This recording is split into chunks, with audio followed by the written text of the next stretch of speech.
100 राजकुमारियों को ठाकुर जी ने मुक्त किया। एक साथ 16,100 राजकुमारियों ने विधाता से प्रार्थना की, भूयात पतिर्मे मह्यम। अब यहां पर एक बहुत अच्छी बात है कि 16,100 राजकुमारियों ने जैसे ही कारागृह में मुक्त करने के लिए ठाकुर जी को आते देखा, सबके मन में यह भावना उत्पन्न हुई कि ये जो हमें मुक्त करने आए यही हमारे पति बन जाएं। ठाकुर जी ने 16,100 राजकुमारियों को मुक्त करके उनको पुनः उनके घर वापस जाने को आज्ञा दी। राजकुमारियों ने कहा कि भगवान हम चली तो जाएंगी, लेकिन हमें स्वीकार कौन करेगा, हमसे विवाह कौन करेगा। हमारी जीवन भर हमारे ऊपर एक बात बनी रहेगी कि हम बंधी रही हैं एक के यहाँ। हमने इस प्रकार का एक राजा के यहाँ पर, एक राजकुमार के यहाँ पर बंधत्व स्वीकार किया है, कौन हमसे ब्याह करेगा। और यदि बिना ब्याह के माता पिता के साथ भी रहेंगी तो कुछ समय बाद माता पिता को कहीं हम बोझ ना लगने लग जाएं। हे नाथ, हमें कौन स्वीकार करेगा। ठाकुर जी मन में विचार करने लगे, इनकी बात तो सही है। तो बोले तो फिर हम पर एक ही रास्ता है क्या, कि हम आत्महत्या कर लें। ठाकुर जी बोले वो तो उचित नहीं है। बोले कोई और रास्ता बताइए। तब सबने कहा कि आप हमसे ब्याह कर लो, आप हमारा वर्ण कर लो। ठाकुर जी ने विचार तो किया कि भाई सब लोग कुछ भी बात बनाएंगे, लेकिन कर्तुम अन्यथा कर्तुम समर्थ ईश्वर। जो कोई नहीं कर सकता वो करने की सामर्थ्य जिसके पास है वो ईश्वर है। ठाकुर जी ने 16,100 राजकुमारियों से एक साथ ब्याह किया। और ठाकुर जी के कुल कितने ब्याह हो गए? 16,108। भगवान ने द्वारिका में 16,108 भवन बनाए और एक एक पत्नी को एक एक भवन प्रदान किया। आश्चर्य की बात यह है कि एक ही श्री कृष्ण 16,108 पत्नियां हैं, पर ठाकुर जी एक एक पत्नी के साथ अलग अलग रूप में निवास करते हैं एक ही समय पे।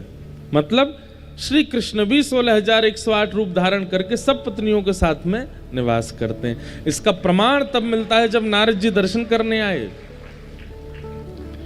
आजकल के हमारे भाई लोग, बहन लोग एक के अलावा अनेकों को अपना मान लेते हैं, एक के अलावा दो तीनों से अपना प्रेम भाव रखते हैं, और फिर कई बार कई बालक बोल देते हैं हम तो श्री कृष्ण के पद चिन्हों पे चल रहे हैं।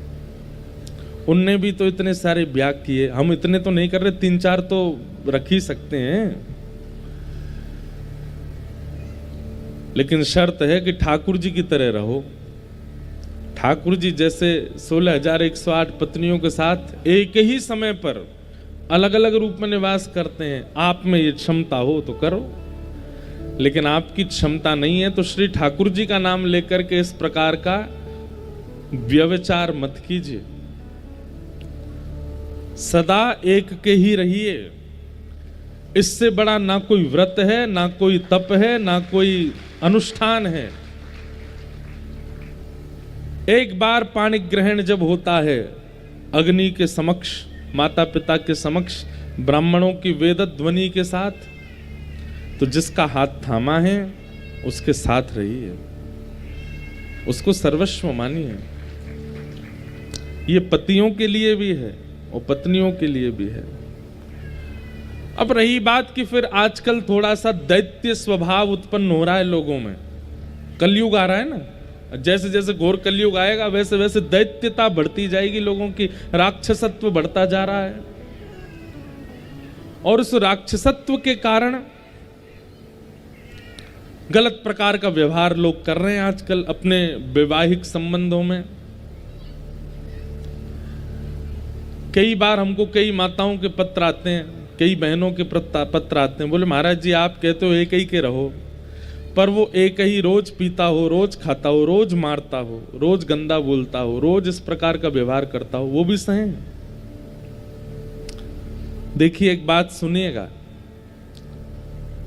पति का मतलब होता है रक्षक। पति का मतलब क्या होता है? जो रक्षा करे उसे पति कहते हैं। भगवान को जगतपति कहकर के पुकारा जाता। बोले क्यों? पूरे विश्व की रक्षा करते हैं, इसलिए पति। अगर रक्षा का गुण उसके अंदर है तो ही तो वो पति है, लेकिन रक्षा का गुण नहीं है तो फिर वो काय बात का पति? वो तो वही बात हो गई कि साधु का चोला पहना है लेकिन साधु जैसा कोई व्यवहार नहीं है, ना वैसा बोली चाली, ना वैसा खान पान, ना वैसा रहन सहन, केवल साधु बने घूम रहे हैं रावण की तरह। चोला तो कोई भी पहन लेगा, इंस्पेक्टर की वर्दी तो कोई भी दर्जी से बनवा करके पहन करके अपने आप को सलाम करवा सकता है। वस्त्र से, आवरण से किसी भी रूप को धारण कर लेना बहुत आसान है, परंतु वास्तविकता उस रूप की तब मानी जाए जब आप भीतर से वैसे हो। हम आपको बता नहीं सकते कैसी कैसी वेदना वाले पत्र आते हैं हमारे पास में, क्या क्या लोग करते हैं अपने अपने घरों में, पर हमें लगता है कि हम सार्वजनिक रूप से कैसे कह दें। इसलिए हम कहते हैं कि रक्षक का गुण है, रक्षा करता है। बच्चों का ध्यान रखना, पत्नी का ध्यान रखना, भविष्य की चिंता करना, बच्चों को पढ़ाना लिखाना आदि आदि ये सब गुण हैं तो ही वो पति है और ऐसे का निर्वहन करना है। लेकिन मांस भक्षण करता है, परस्त्री गमन करता है, मद्यपान करके मारता पीटता अभद्र भाषा का प्रयोग करता है, उस समय पर बहनों को 3 बार मौका देना चाहिए। बस 3 बार आप प्रयास करो कि वो अपने कुभाव को त्याग करके सुधर जाएं, सुदृढ़ हो जाएं। लेकिन उनका राक्षसत्व फिर यदि खत्म ना हो तब भी वो व्यवहार स्वभाव बना रहे तो 2 ही उपाय हैं, या तो त्याग या फिर अपना प्रारब्ध मान करके सहन करो। बस या तो अपना कर्म मान करके सहन करो या फिर त्याग करो।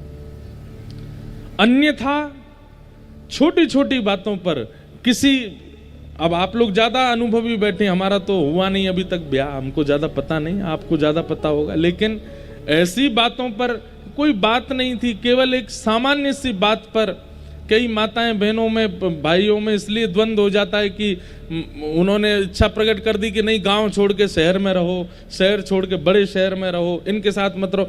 इन छोटी छोटी बातों पर विवाद हो जाता है, भोजन पानी को लेके विवाद हो जाता है, छोटे छोटे, आजकल तो हम क्या बताएं, इतनी बड़ी बात ही नहीं होती है, सामान्य सी बातों पर लड़ाई करके एक दूसरे से अलग हो जाते हैं, ये अच्छा नहीं है। देखिए एक बात हमारी सुनिएगा, संबंध का मतलब होता है निभाना, और जहां निभाने का गुण ना हो वहां संबंध टिक नहीं सकता। ठाकुर जी ने 16,108 विवाह किए और 16,108 पत्नियों के साथ अलग अलग रूप में ठाकुर जी निवास करते हैं। सबके साथ ठाकुर जी रह करके एक सी क्रिया करते हैं। इसलिए ठाकुर जी जैसे बनने का प्रयास मत कीजिए, ठाकुर जी जो कहते हैं वो करने का प्रयास कीजिए। ठाकुर जी जैसे हम बन नहीं सकते, लेकिन ठाकुर जी जो कहते हैं वो हम कर सकते हैं। भगवान ने 16,108 ब्याह किए। नारद जी महाराज ठाकुर जी की ग्रहचर्या देखने आए। ठाकुर जी की ग्रहचर्या देख करके एक एक पत्नी के साथ अलग अलग रूप में ठाकुर जी रह रहे हैं, ये सब देख करके नारद जी बड़े प्रसन्न हो गए। ठाकुर जी को वंदन किया, बोले जय हो भगवान, ये आप ही कर सकते हो और किसी की सामर्थ्य नहीं है। भगवान की दिनचर्या बताई गई, ठाकुर जी द्वारिका में कैसे निवास करते हैं। ब्रह्म मुहूर्त में ठाकुर जी उठ जाते हैं, उठ करके ठाकुर जी अपने भक्तों का स्मरण करते हैं, स्नान ध्यान करके ठाकुर जी पांचजन्य शंख का नाद करते हैं, और उस शंख के नाद से पूरी द्वारिका का मानो जैसे अलार्म बज जाता है। ठाकुर जी के शंख नाद से ही उठते हैं सब द्वारिका के लोग। हमारे शास्त्र आज्ञा करते हैं कि हर घर में शंख तो होना चाहिए। समुद्र मंथन में 2 रत्न मानवों को भी दिए गए हैं, एक रत्न शंख है और दूसरा गौ माता। आजकल लोग गाय तो रखते नहीं घर में, लेकिन आप लोग सब यहाँ आसपास गांव में रहने वाले गौ सेवा किया करो। घर में यदि 2 वस्तु हैं तो नारायण आएंगे ही आएंगे, एक तो शंख और दूसरा गौ माता। इन 2 का स्पर्श आपके घर में होना चाहिए नित्य। और जिन घरों में शंख है वहां के माता पिता और बड़े लोगों से प्रार्थना है कि सुबह उठकर के अपने घर की सेवा पूजा प्रारंभ करने से पहले अपने घर के बिल्कुल मध्य आंगन में खड़े होकर के 3 बार शंख का नाद किया कीजिए। और वो शंख नाद ऐसा होना चाहिए कि आपके घर के जितने बालक बच्चे और सदस्यगण सोए हैं सबके कानों में उसकी ध्वनि जावे। वो भले ही आपसे नाराज हो, रूठ हैं, चिल्लाएं, लेकिन फिर भी बजाओ। किसी के कान पे मत बजाना। आंगन में मतलब घर के कोने कोने तक शंख की ध्वनि जानी चाहिए। शंख का जो स्वर है ना, वो नकारात्मक ऊर्जाओं को नष्ट कर देता है।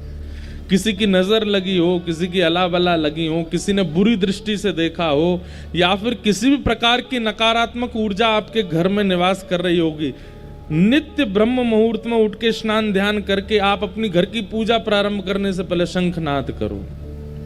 अब कई लोग कहते हैं स्त्रियां बजा सकती हैं कि नहीं, अब इसके कई शास्त्रीय प्रमाण तो होंगे, पर शंख नाद करने में जिस वायु का प्रयोग होता है, जिस ऊर्जा का प्रयोग होता है, जिस बल का प्रयोग होता है, वो बल यदि माताएं प्रयोग करेंगी तो उनको कालांतर में कष्ट हो सकता है। इसलिए भाइयों को ही शंखनाद करना चाहिए, और कोई इसमें बड़ी बात नहीं है। भाइयों को ही शंखनाद करना चाहिए। शंखनाद करने में क्योंकि जिस ऊर्जा का प्रयोग किया जाता है, भाई लोग पूरे दिन खाते पीते पड़े ही तो रहते हैं, क्या करो, इनसे थोड़ी मेहनत करवाओ, लो शंख बजवाओ, लो बजाओ। रोज सुबह सुबह शंख बजाया कीजिए। और संध्या में जब सूर्य और चंद्र दोनों मिलते हैं, सूर्यास्त होता है, चंद्रोदय होता है, रात्रि का संध्या बेला आती है, तब भी एक बार शंखनाद करना चाहिए। जब भी घर में आरती पूजन हो, कोई संत पधारे, कोई महापुरुष पधारे, कोई भक्त पधारे, तब भी शंखनाद होना चाहिए। कोई मंगल कार्य प्रारंभ होता हो, ब्याह होने वाला है, नई बहू घर आने वाली है, बालक का जन्म हुआ है, 100 वर पूरे हो गए हैं, उसके बाद भी शंखनाद करना चाहिए। शंखनाद बहुत बड़ी ऊर्जा है हम भारतीयों की, पर अब धीमे धीमे खत्म होती जा रही है। और दूसरी गौ सेवा। कहते तो ऐसा है कि मानव शरीर से प्रत्येक दिन साल के 365 दिन कोई काम बने चाहे ना बने, पर शंख का स्पर्श और गौ का स्पर्श रोज होना चाहिए हमारे हाथों से। वो रत्न मिला है हमें समुद्र मंथन से, उसी से कल्याण हमारा निश्चित होगा।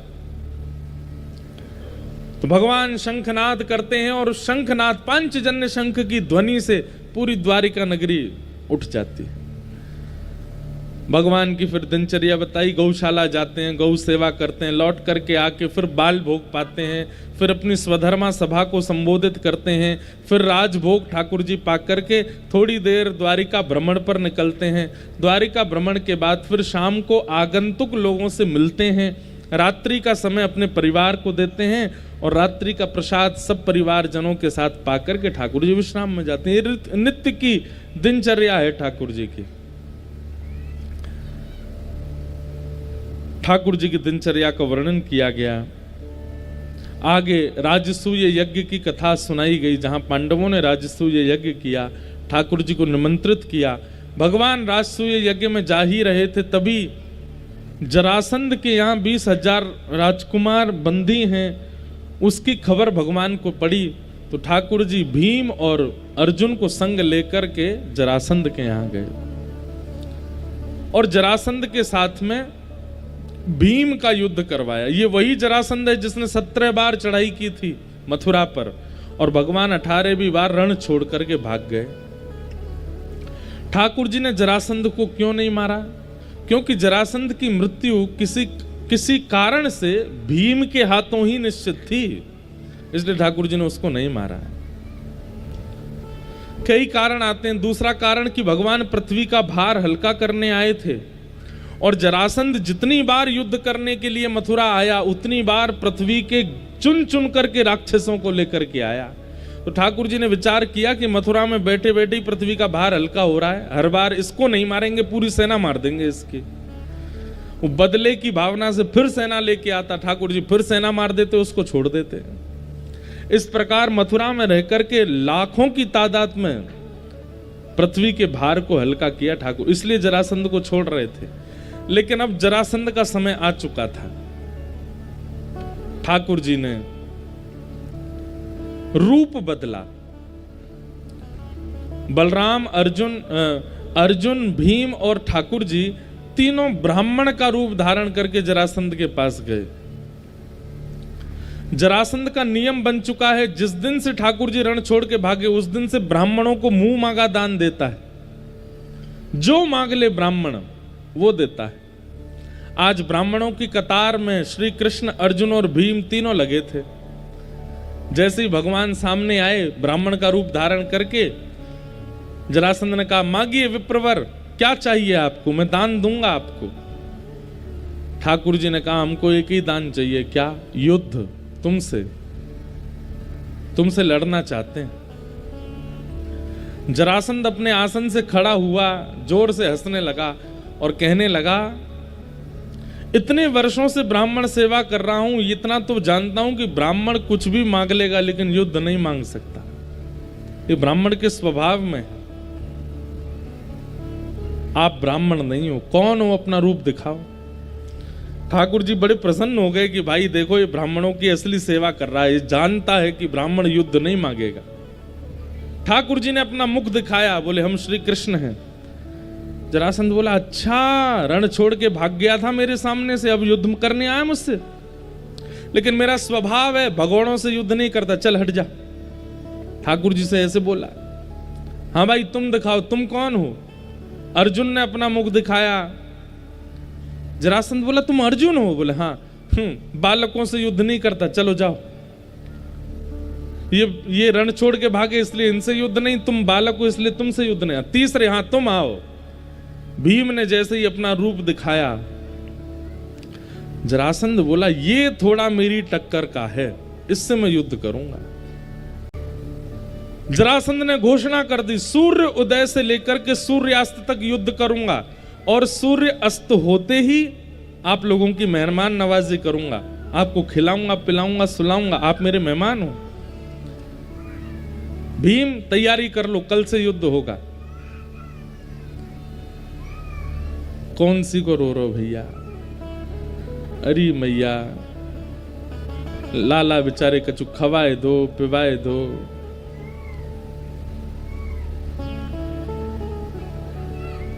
वाह, ये भी एक संगीतकार हैं हमारे। जैसे सब स्वर देते हैं, ये भी स्वर दे रहे हैं, आलाप दे रहे हैं बीच में। राग काल भैरव। देखो, सो के उठे होंगे, अभी हो गए शांत। ले जाऊं मैया ने एक बार घुमा लाओ इनको, फिर आ जाना। बोलो वृंदावन बिहारी लाल की जय। क्या निवेदन कर रहे थे हम? बड़ी बढ़िया कुछ बात चल रही थी। हाँ, तो भीम को जरासंध ने कह दिया, सूर्योदय के बाद आपसे युद्ध करूंगा और सूर्यास्त तक युद्ध चलेगा, सूर्यास्त के बाद युद्ध नहीं करूंगा, फिर आपकी मेहमान नवाजी करूंगा। लेकिन जरासंध सामान्य नहीं था, 10,000 हाथियों का बल था उसके पास, और भीम भी सामान्य नहीं है, लेकिन हाँ जरासंध जितना बल नहीं था।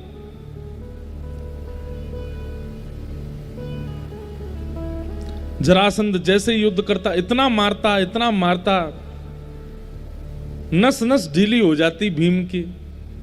और ठाकुर जी और अर्जुन दोनों कोने में बैठे बैठे बढ़िया मजे से देखते रहते, और भीम को कहते, ऐसे वाला दाव खेलो, ऐसे उठा के फेंक दो इसको। लेकिन जैसे ही भीम लड़ने जाता तो जरासंध इतनी जोर का मुष्टिक प्रहार करता कि 2 मिनट के लिए तो मूर्छा हो जाती।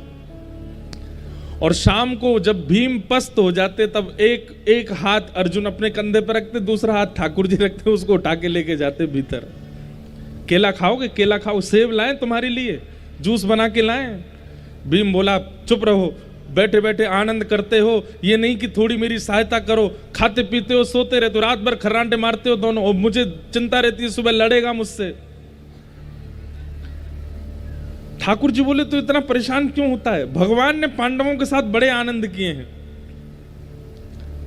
अरे तो मुझे बताओ मेरे साथ क्यों आए हो यहाँ पे? अब मुझे तो पता भी नहीं था कि जरासंध के यहाँ आना है, तुम मुझे लेकर के आए और अब यहाँ होलिका का श्रीफल बना दिया मुझको लाके, पूरे दिन पीटता है मुझको, तुम दोनों आनंद करते हो।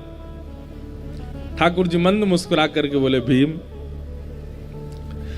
जरासंध की मृत्यु मेरे हाथों होनी होती तो मथुरा में ही मार दिया होता इसको, लेकिन इसकी मृत्यु तेरे हाथों, तो कैसे मरेगा वो? ठाकुर जी बोले तू युद्ध करता है और युद्ध में अपना पूरा बल प्रयोग कर देता है दिखाने के लिए कि देखो मेरा कितना बल है। अरे बीच बीच में कभी कभी अपनी योग्यताओं को भूल करके मेरी ओर देखा कर, मेरी ओर दृष्टि डाला कर, मैं तुझे कुछ बताऊंगा, उससे जरासंध की मृत्यु होगी। अब इसके ऊपर हमारे आचार्यगण कितना सुंदर उत्तर देते हैं कि जरासंध कौन है? जरासंध है हमारा समय, और भीम कौन है? भीम है हम रोज अपने काल के साथ युद्ध करते हैं, लेकिन अपने हाथ पैर और अपनी योग्यताएं सारी लगा देते हैं, लेकिन काल से जीत नहीं पाते। सुबह उठने से प्रारंभ होता है युद्ध हमारे साथ काल का, और रात तक काल हमको पीटता ही रहता है, और रात को पिट पिटा करके पस्त होकर के सो जाते हैं। सुबह उठ के फिर हमारा युद्ध शुरू हो जाता है, और फिर ठाकुर जी से कहते हैं ठाकुर जी आप मुझ पर कृपा क्यों नहीं करते, आप मेरी रक्षा क्यों नहीं करते, आप मेरे ऊपर दृष्टि क्यों नहीं रखते? ठाकुर जी कहते हैं तू अपने आप को इतना योग्य मान करके युद्ध करता है, तुझे लगता है कि तू जीत जाएगा। अरे अपने युद्ध के मध्य में कभी कभी मेरी ओर देख लिया कर, कभी कभी मेरी कथाओं में आ जाया कर, कभी कभी मेरे वैष्णवों की वार्ताएं सुन लिया कर, कभी कभी भागवती कथा रामायण कथाएं बीच बीच में सुना कर। यहां से तुझे कुछ ना कुछ युक्तियां प्राप्त होंगी जिससे तू अपने कर्म युद्ध में सफल होगा। ठाकुर जी ने भीम को समझाया, मेरी ओर देखा कर। अगले दिन भीम ने युद्ध करते करते ठाकुर जी की ओर देखा तो ठाकुर जी ने एक पत्ता तोड़ के उसको बीच से अलग कर दिया। ठाकुर जी ने मानो कह दिया कि ये मुष्टिक प्रहार, गदा प्रहार और इन सब से कुछ नहीं होगा इसका। एक पैर पर अपना एक पैर रखो, इसके एक पैर पर एक पैर रख के दूसरे पैर से इसको बीच से अलग कर दो। इसकी मृत्यु तभी होगी जब ये बीच से विदीर्ण होगा।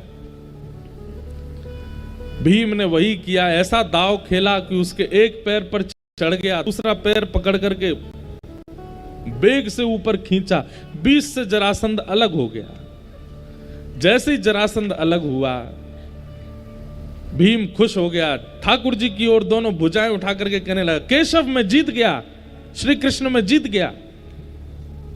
भगवान बोले पीछे देख। जैसे पीछे देखा तो वो तो फिर से एक हो गया, फिर से मारना शुरू किया उसने। इतना मारा, भीम रात को फिर पिटपिटा करके दोनों के कंधा पे हाथ धर के आया कमरे में। ठाकुर जी बोले केला खाओगे, जूस बनाए चीकू का। जरासंध बोला ये सब क्या नाटक करते हो आप, आज तो मैंने देखा था आपकी ओर, फिर कैसे हार गया मैं? ठाकुर जी बोले तूने मेरी ओर देखा था लेकिन जीतने की भावना से देखा था, समर्पण की भावना से नहीं। अरे तू कर्म कर रहा है, उस कर्म में अगर मेरी ओर स्वार्थ दृष्टि से देखेगा कि मेरा ये काम बन जाए, नाथ कृपा करो मेरा ये काम हो जाए, नहीं, निस्वार्थ भाव से मेरे समीप आ।